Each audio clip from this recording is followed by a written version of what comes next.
आमच्यापाशी उत्तर नाहीये. ती मुलगी म्हणते 3 महिन्यामध्ये त्या मुलाने माझ्या हातामध्ये कुराण दिला. मी 22 वर्ष तुमच्याकडे राहिले, तुम्ही मला सांगितलं नाही तर आमचा धर्मग्रंथ कोणता आहे.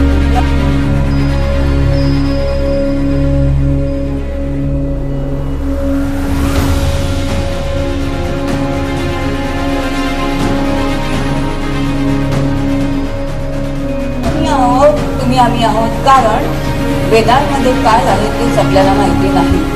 मुळामध्ये वेद हा मानव केंद्रीय आहे आणि मग मानवी जीवन किती उन्नत असावं, किती दिव्य असावं, किती भव्य असावं याचं सगळं मार्गदर्शन कुठे आहे तर ते वेदांमध्ये आहे.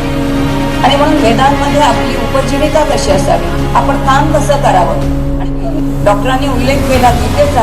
त्या गीतेमध्ये सुद्धा म्हटलंय की योगेस्मिन द्विविधा निष्ठा, 2च निष्ठा, एक कर्मनिष्ठा आणि एक ज्ञाननिष्ठा जर असेल तर कर्मनिष्ठेचं प्रयोजन काय आणि ज्ञाननिष्ठेचं प्रयोजन काय.